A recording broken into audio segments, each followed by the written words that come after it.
Mes chers amis, aujourd'hui nous nous trouvons devant le petit chalet de notre jardin, qui est un petit ermitage, plein de prières.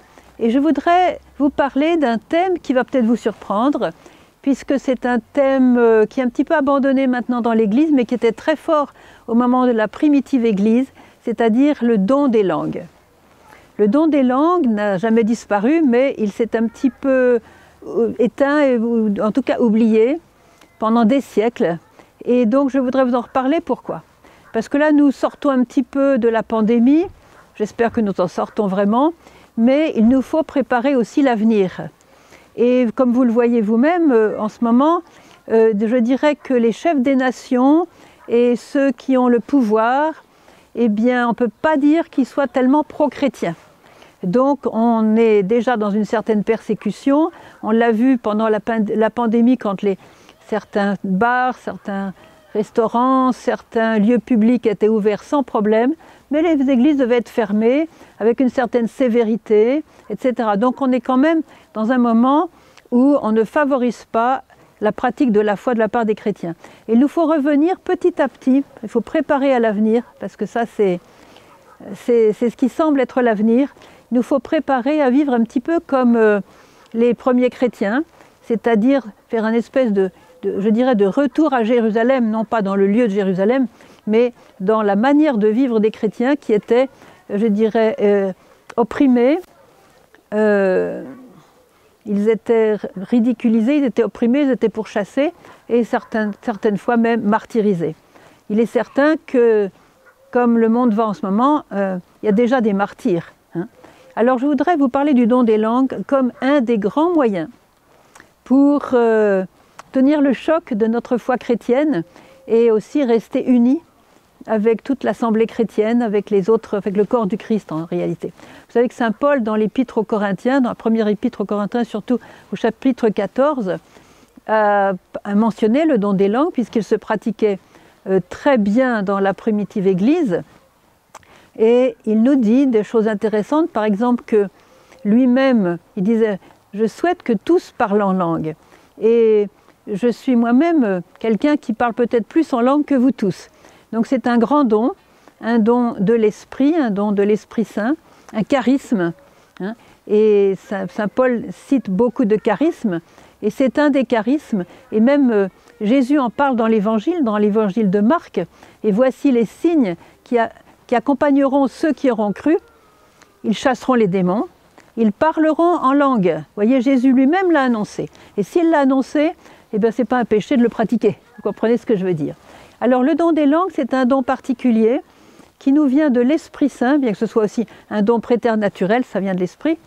Ça tombe en fait sur des possibilités que nous avons, des possibilités préternaturelles. Vous savez qu'on n'exerce même pas 10% de toutes les possibilités de l'âme humaine, de notre nature humaine. On est vraiment complètement en deçà de nos possibilités. Alors, le don des langues, qu'est-ce que c'est? Eh bien, c'est de laisser l'Esprit Saint se saisir de notre propre esprit et exprimer son langage. C'est l'Esprit Saint qui parle à travers nous. On ne peut pas penser en langue, on ne peut que parler en langue. Et l'Esprit Saint se saisit de notre bouche, de nos lèvres, de notre langue, pour exprimer alors soit des gémissements ineffables, comme le dit saint Paul, soit des louanges, des informations que nous ne connaissions pas. Et en tout cas, la plupart du temps, ce sont des louanges, des bénédictions, des psaumes, des émerveillements devant la beauté de Dieu, c'est des choses magnifiques. Alors je vais aussi vous parler d'un côté de don des langues qui est de la conversion des païens ou des mauvais chrétiens. Voilà. Je vais vous donner un exemple qui m'a beaucoup frappée. C'était dans les années 70, peu après ma conversion, voilà, dans les années 70 à Paris, j'étais très liée avec un couple de pentecôtistes qui étaient aussi de Paris, qui étaient de l'église pentecôtiste de Paris, et qui venaient souvent prier avec nous dans le groupe de prière de l'Emmanuel, donc fondé par Pierre Goursat. Pierre Goursat était le fondateur avec Martine Lafitte, et vous l'avez sans doute connu pour ceux qui sont plus âgés parmi nous. Et donc d'ailleurs il est sur le chemin bien avancé, sur le chemin de la béatification. Un jour on dira Saint Pierre Goursat, très fier d'avoir été à côté de lui. Et donc Pierre Goursat, qui nous enseignait un peu les charismes, il était très charismatique, nous a enseigné les langues. Alors c'était très drôle parce que Pierre Goursat a un grand sens de l'humour, et alors il nous faisait répéter des balbutiements totalement fous, quoi. Il nous faisait ouvrir la bouche et dire n'importe quoi. Parce que le but de ça, c'était de nous faire perdre ce qu'on appelle le respect humain. Parce que quand on ouvre la bouche pour faire des bredouillis incohérents comme ça, comme les enfants, vous voyez, évidemment, on se sent un peu gêné, on se dit on va me prendre pour une folle, etc. Donc, alors il nous apprenait à ne pas regarder le respect humain et d'ouvrir la bouche pour dire n'importe quoi. Qu'est-ce qui s'est passé dans beaucoup de cas? Eh bien, c'est que quand on a ouvert la bouche pour, en quelque sorte, se laisser disponible à l'Esprit Saint qui pouvait nous saisir avec ce don des langues, eh bien, l'Esprit Saint est venu, il a saisi nos bouches, nos langues, et nous nous sommes mis à parler et à chanter en langue. Je vais vous citer donc un exemple qui m'a frappé. Il s'agit de ce couple donc pentecôtiste. Ce couple pentecôtiste qui quand même fréquentait beaucoup l'Assemblée catholique de l'Emmanuel avait décidé d'aller à Châteauneuf-de-Galore pour rencontrer Marthe Robin, cette grande mystique que vous connaissez. Et puis alors, c'est un couple, ils étaient très pauvres, ils avaient une petite Fiat, vraiment vieille petite Fiat qui marchait on ne sait pas comment. Bref, ils ont fait la route entre Paris, Valence et donc Châteauneuf-de-Galore. Et puis sur la route, ils sont arrêtés parce qu'il y avait un espèce de mendiant, il y avait un homme qui était assis là, évidemment la bouteille de rouge à côté de lui, c'était certainement un peu un alcoolique, le pauvre, et donc il faisait du stop, et ils l'ont pris. Ils ont pris cet homme et ils se sont rendus compte que cet homme, en fait, était très pauvre et qu'il ne savait pas où aller, qu'il faisait du stop sans même savoir où il allait. Alors comme eux allaient à Châteauneuf, ils lui ont dit ben, « on te prend avec nous, et puis on trouvera une chambre là-bas, t'inquiète pas, tu seras logé, nourri, etc. » Alors ils arrivent là-bas à Châteauneuf, évidemment, c'était déjà un peu tard, et par charité, on a donné une chambre à quelqu'un qui n'était pas inscrit à la retraite, parce que c'était quand même assez sévère, il fallait être inscrit, normal. Et donc, ils ont décidé ensemble de se lever très tôt le matin pour faire une assemblée de prière charismatique. Vous savez, les pentecôtistes, quand il n'y a plus l'assemblée charismatique, ils sont perdus, quoi. Alors même si ça ne faisait pas partie du programme de Châteauneuf de la retraite, ils ont fait ça dans une chambre, bien avant le lever de tout le monde, un peu en catimini, tout ça. Et ils ont fait leur assemblée charismatique. Et puis, au cours de l'assemblée, donc ils étaient trois, le couple et puis cet homme, André, qui était donc la femme, André s'est mise à donner un message en langue. Elle a commencé à ouvrir sa bouche et puis il y a un message en langue très très fort qui est sorti. Bon, voilà. Et puis ils ont continué à prier. Ils se sont rendus compte que l'homme s'était mis à pleurer, mais vraiment à chaudes larmes. Il avait quelque chose, on ne savait pas, il pleurait à chaudes larmes, ils lui ont demandé « qu'est-ce que tu as ?» Alors après la prière, ils lui ont demandé « qu'est-ce que tu as eu ?» Et là, il a avoué quelque chose. En fait, cet homme était polonais d'origine. Il faisait partie d'un petit village perdu dans la Pologne profonde. Et dans son village, les gens parlaient un certain dialecte polonais. Et il avait atterri en France, il était devenu prêtre.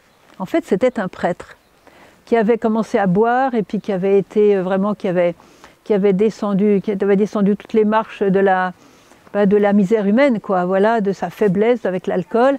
Et s'est retrouvé donc dans la rue avec sa bouteille de vin et sans savoir quoi faire de lui-même, etc. Donc c'était un prêtre. Eh bien, le message que André a donné ce jour-là, c'est un message où Jésus s'adressait directement à lui dans son dialecte polonais. Si bien qu'il a compris chaque mot avec l'accent, tout y était. L'accent, la tonalité de son village. Et qu'est-ce que lui disait le Seigneur? Je ne pourrais pas vous dire les mots exacts, mais je te connais depuis longtemps, je t'ai appelé, tu m'as répondu, je fais de toi mon prêtre, et ne t'inquiète pas, même si tu es tombé dans la misère, eh bien ne t'inquiète pas, mon amour ne s'est jamais retiré de toi, reprends-toi, je te donnerai la force de sortir de l'alcool, et tu redeviendras mon prêtre, et je me servirai de toi à nouveau. Enfin, tout un message comme ça. Vous comprenez pourquoi cet homme s'était mis à pleurer, à des sanglots très profonds, parce que le Seigneur parlait directement à son cœur. Vous voyez ça, frères et sœurs, c'est vraiment le don des langues. C'est vraiment ce qui se passait du temps de Saint Paul. Et Saint Paul le dit, quand je parle en langue, je m'édifie moi-même. Vous voyez, c'est un don pour s'édifier soi-même. Ce n'est pas tellement un don à, je dirais, à utiliser dans les grandes assemblées, justement parce que personne ne comprend. Mais quelquefois, quelqu'un comprend. Alors, c'est important aussi que quand on prie en langue, on s'assure que quelqu'un puisse traduire, en tout cas interpréter le message en langue, ou bien alors on chante en langue, on chante avec les anges, on chante des louanges à Dieu, quelquefois on est plusieurs, il y a toute une symphonie extraordinaire qui monte vers le ciel avec ce chant en langue que l'Esprit Saint inspire. C'est des louanges magnifiques qui sont des louanges parfaites puisque c'est l'Esprit Saint qui chante à travers nous. Alors vous voyez, on prie en langue pour s'édifier soi-même. Et par contre, on prophétise pour édifier l'assemblée. Vous voyez que le don des langues est un don, je dirais, personnel, sauf quand il peut servir à quelqu'un dans l'assemblée. Et quelquefois, le simple fait de chanter tous en langue, il y a des gens qui sont présents dans l'assemblée et qui sont un petit peu comme ça sur le plan de la foi, qui sont, je dirais, saisis par l'Esprit Saint. Voyez. Alors, je vais vous lire quand même quelques passages des Écritures, puisque Saint Paul en a parlé quand même d'une manière très claire. Alors, voilà, je vais... Donc c'est le chapitre 14 de l'Épître aux Corinthiens. Recherchez la charité. Aspirez aux dons spirituels. Vous voyez, il faut aspirer aux dons spirituels. Il ne faut pas dire, bon, ben, je suis comme ça, restons dans l'humilité, je ne demande pas les dons. Non, les dons servent à l'évangélisation. Le don peut servir à convertir un cœur. Pourquoi le refuser? Il faut vraiment aspirer aux dons spirituels, non pas pour notre propre gloriole, évidemment pas, ça serait vraiment un péché à ce moment-là, mais pour la gloire de Dieu et le service des frères. Alors, aspirez surtout à celui de prophétie. Celui qui parle en langue ne parle pas aux hommes, mais à Dieu. Vous voyez comme c'est beau? Il parle à Dieu. C'est l'Esprit Saint qui parle à Dieu à travers nous. Et on est comme le canal, vous voyez, le canal de l'Esprit Saint vers le Père. C'est extraordinaire. Personne, en effet, ne comprend ce qu'il dit en esprit, parce qu'il dit des choses mystérieuses. Celui qui prophétise, au contraire, parle aux hommes. Il édifie, exhorte, réconforte. Celui qui parle en langue s'édifie lui-même. Ça veut dire quoi? Ça veut dire que quand je parle en langue, je grandis.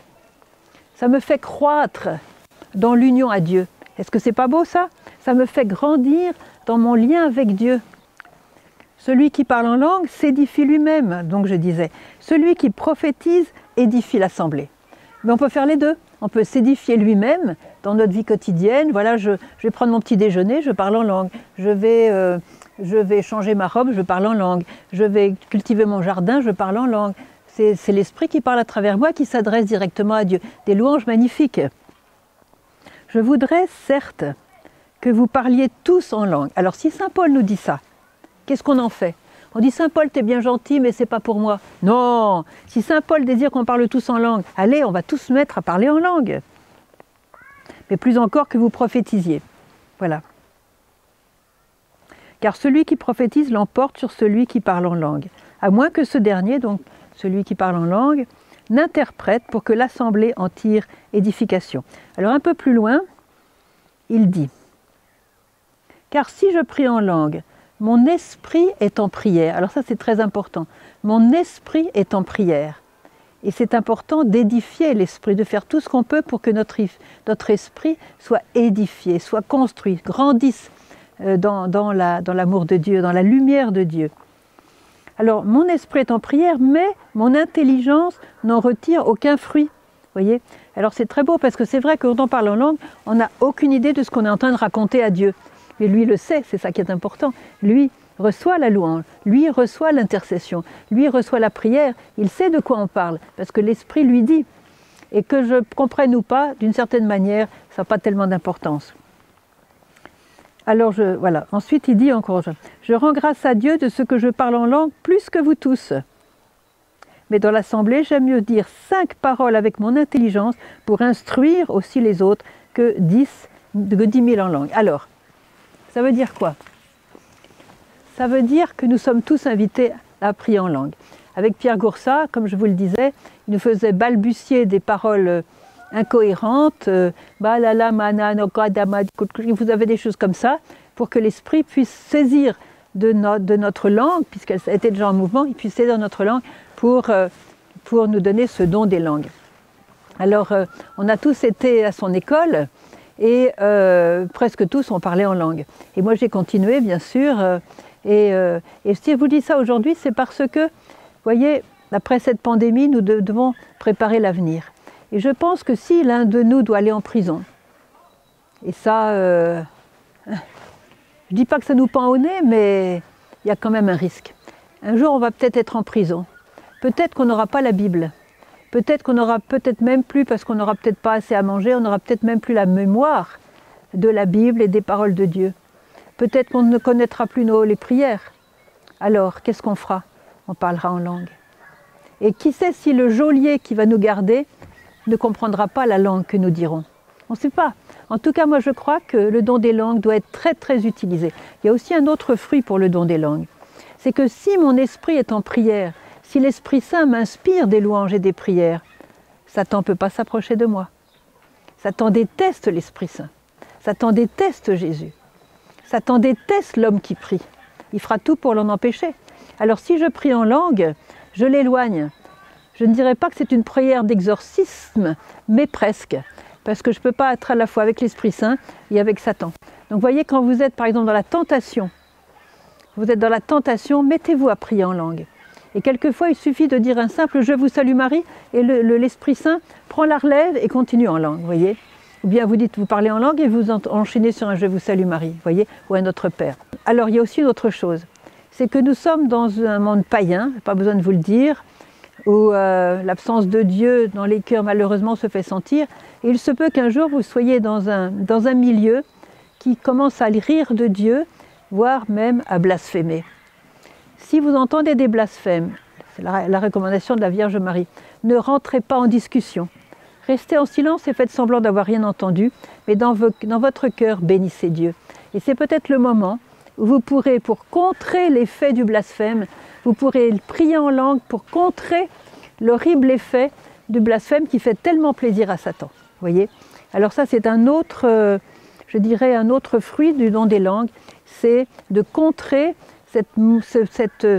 cette mauvaise ambiance, cet air puant, voyez, dégoûtant, que met Satan quand il se met à blasphémer à travers l'un ou l'autre. Voyez. Il y a aussi un autre fruit du don des langues, c'est que ça nous permet de garder la paix de Dieu.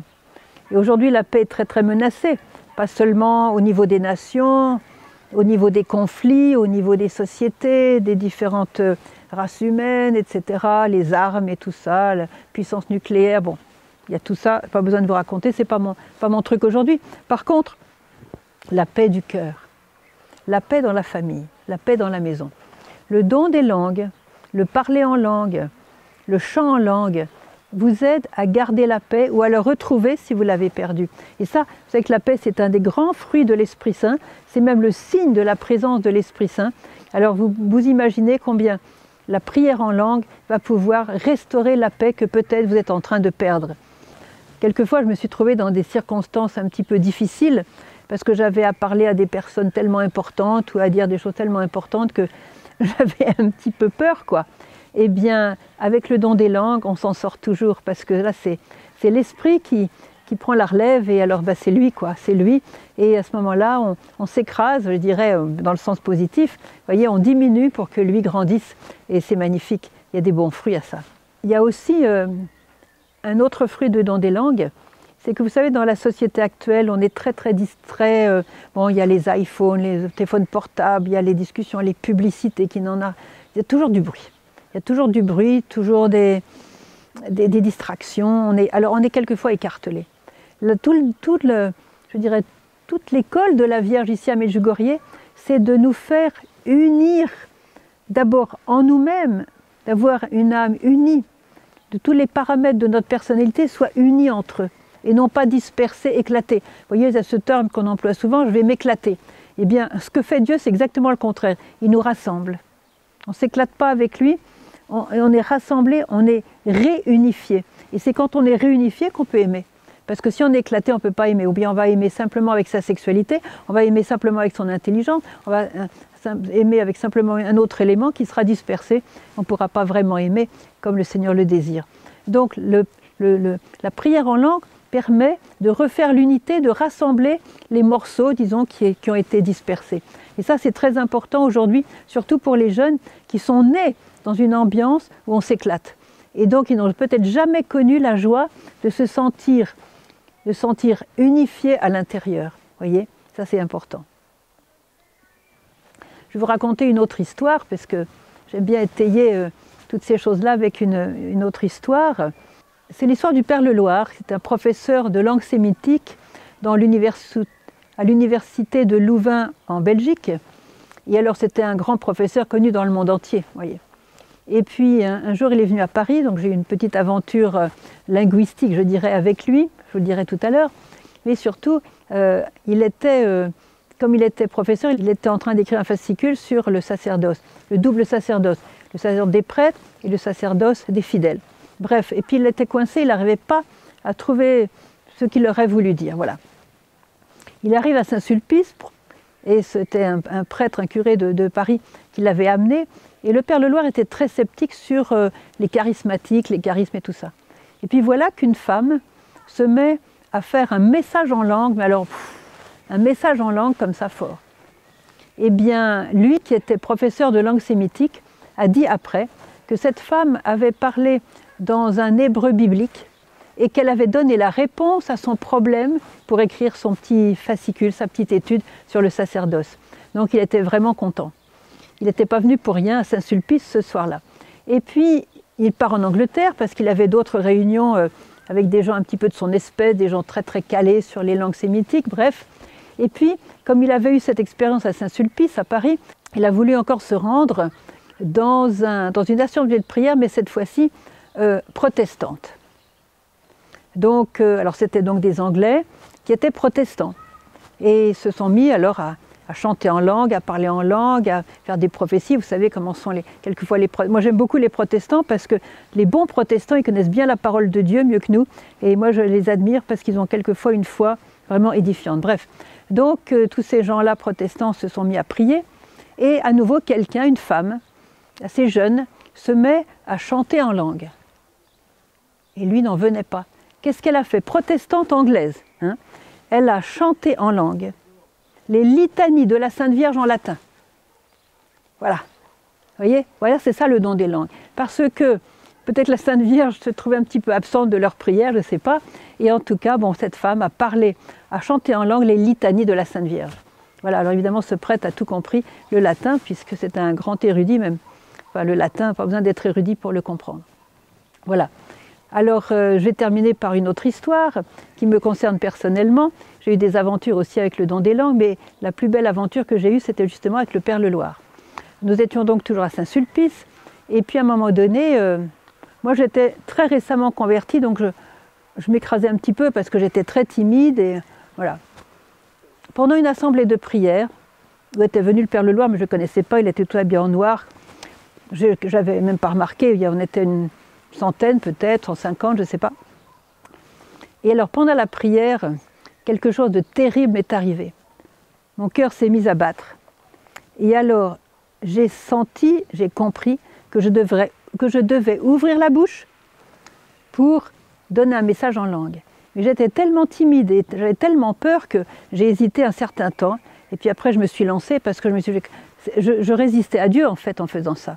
Et je savais qu'il m'appelait à ouvrir ma bouche. Évidemment, quand on ouvre sa bouche pour parler en langue, on n'a aucune idée de ce qui va sortir. On peut devenir complètement ridicule. Tout le monde va se retourner en disant « qu'est-ce qui se passe, elle n'est pas bien dans sa tête ou quoi ?» Vous voyez, donc il faut vraiment le respect humain, l'a complètement écrasé. Hein. Alors, j'ouvre la bouche et je me mets à chanter. Je fais mon chant, aucune idée de ce que je disais, j'avais senti la présence de la Vierge, c'est tout, voilà. Bon. Et puis, bon, je me rassieds, la prière continue, rien de spécial, comme d'habitude, voilà. Après la prière, je vois un moine en noir courir vers moi. Et il me dit « Mademoiselle, où est-ce que vous avez appris le syriaque araméen ?»« Pardon, excusez-moi, vous devez vous tromper, j'ai jamais appris le syriaque araméen. » Ah si, si, si, vous avez chanté dans un parfait syriaque araméen et en prenant des gutturales qu'un gosier français ne saurait pas prononcer. Ah là, j'ai compris. J'ai compris que c'était mon chant. Je dis, mais c'est parce que quand j'ai chanté, c'est ça? Il dit, oui, oui. Il m'a traduit ce que j'avais dit. C'était en syriaque araméen, une de ses spécialités. Alors, ben voilà. Donc ça, c'est le chant. Et à quoi ça a servi? Parce que ça sert toujours à quelque chose. C'est que comme il était sceptique sur l'utilité des charismes, alors là, il a été complètement confondu, parce qu'il y avait cette femme aussi qui avait chanté, qui avait donné un message en langue pour expliquer ce dont il avait besoin pour son papier, quoi. Alors, comme je vous l'ai dit au début, le don des langues est un don préternaturel que porte toute créature humaine en elle-même. Hein. Ça fait partie de notre lot donné par le Créateur. Très, très sous-développé, comme je vous l'ai expliqué. Mais il peut être utilisé par d'autres esprits. Et c'est là où je voudrais quand même vous mettre en garde. Ce n'est pas parce qu'on parle en langue qu'on parle dans l'Esprit Saint.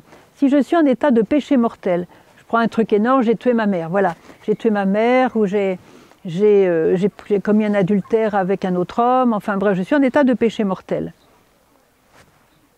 Si je parle en langue, ce n'est pas l'Esprit Saint qui va parler. On a eu des récits, tous les exorcistes vous diront ça, que quand ils font des exorcismes et qu'ils s'adressent donc à des possédés, c'est très très fréquent que les possédés parlent en langue. Mais évidemment, qu'est-ce qu'ils disent quand ils sont possédés? Eh bien, ils disent des blasphèmes. Ils disent des blasphèmes, des accusations, des choses horribles qui peuvent venir de Satan.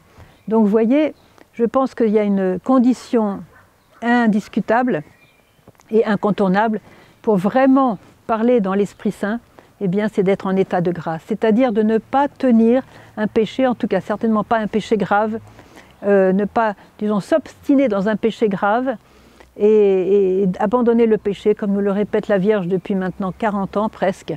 Abandonnez le péché qui est en vous, chers enfants, car avec le péché, personne ne peut avoir la paix, personne ne peut être heureux.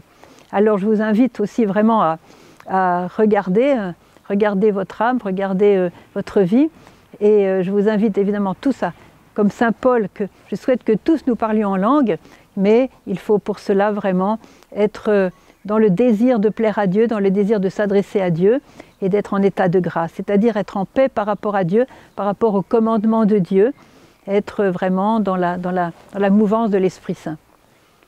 Alors, je conclurai sur la chose la plus importante, et que Saint Paul évidemment évoque beaucoup dans l'Épître aux Corinthiens, ce que la chose la plus importante, c'est la charité.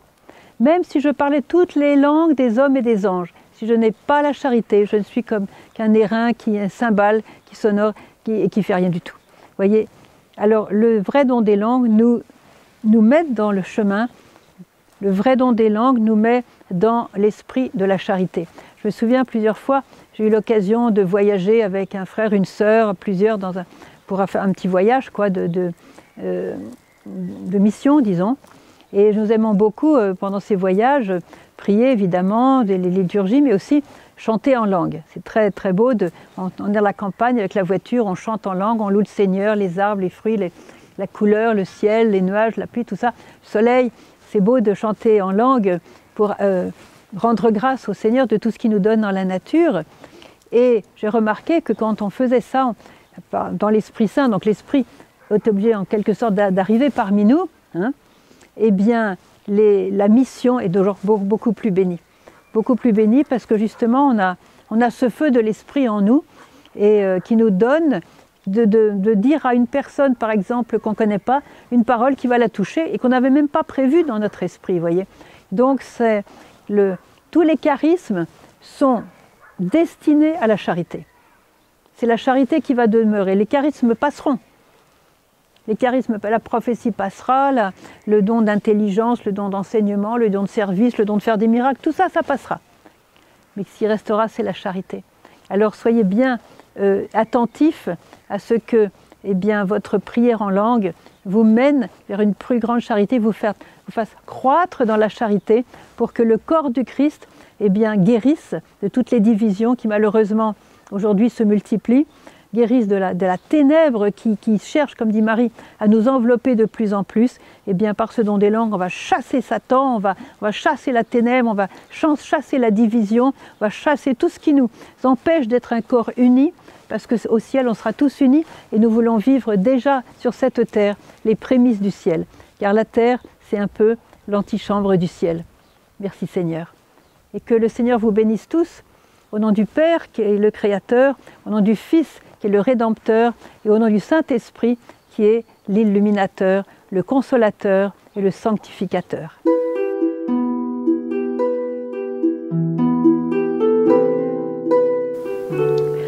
Tu es béni Seigneur notre Dieu, Dieu de nos pères, Dieu d'Abraham, Dieu d'Isaac et Dieu de Jacob, et Père de notre Seigneur Jésus-Christ, qui nous a donné un esprit d'adoption par lequel nous crions Abba Avinu. Tu es béni Seigneur, qui soutient tous ceux qui tombent et redresse tous ceux qui sont courbés, qui fait droit aux opprimés et donne du pain aux affamés, Seigneur qui délivre les captifs.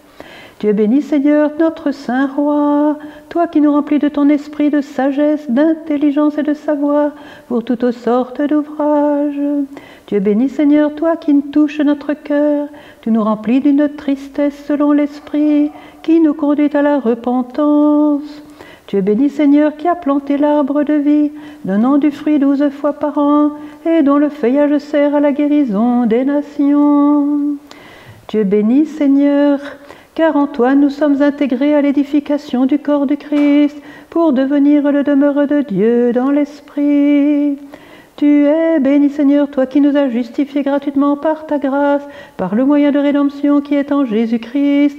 À toi toute gloire, Père éternel, saint, juste et bon.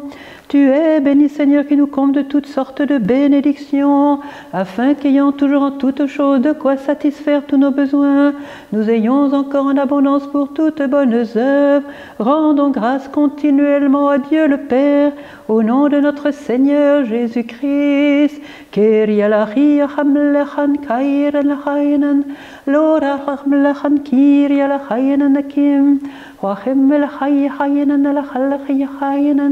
Lori chayer la melechayenan, Konim melechan kan Kyrie elechayenan, Kome chalachalachem lechan ken Kyrie elechayenan, Larechem melechayem elechayenan kin Kyrie elechayenan, Joachim chalachalachem lechan Kyrie elechayenan, Larechem bachan kan kin kan Kyrie elechayenan, Joachim elechayenan nir elechayenan, La regia hayenan kari la hamlahan kiri la hayenan. La regia hayem la hayenan kiri la hayenan. Dieu béni Seigneur qui élève une bannière pour les nations. Ils viendront de l'Orient, de l'Occident, du Nord et du Midi. Ils se mettront à table dans le royaume de Dieu. Dieu béni Seigneur. Toi qui as dit, réjouissez-vous et soyez toujours dans l'allégresse à cause de ce que je vais créer, car je vais créer Jérusalem pour l'allégresse. Kyrie alachem melechayenan, Kyrie alachem, larechem bachanda chayachayenan, lamlechan kayachayenan, Joachem melechayenan, lamlechan kinachayenan, larechem bachayenan, nare lamlechan Kyrie alachem, loacham alachan Kyrie alachem, La rechiyara hamlachan Kyrie chayenan, la rechem machan dachira lachim machan kanki, Kyrie lachayenan lamlachayenan kim, wachem machan Kyrie lachayenan lachayenan, la rechiya chayenan lachayenan, lora lachalachal mlachira lachayenan, Kyrie lachayenan lakim. Tu es béni Seigneur qui écoute nos prières et qui vient prier en nous.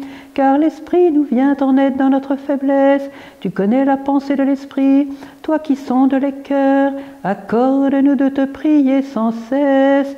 Tu es béni Seigneur qui accepte l'offrande du culte que nous te rendons. Fais de nous tes imitateurs comme des enfants bien-aimés, marchant dans l'amour à l'exemple du Christ. Kyrie chayenan lachayenan lachayenan kim, la rechayenan na rechayenan Kyrie lachem lechayenan kim. Joachim chayenan Kyrie lachayenan, Joachim lechayenan Kyrie lachayenan kim.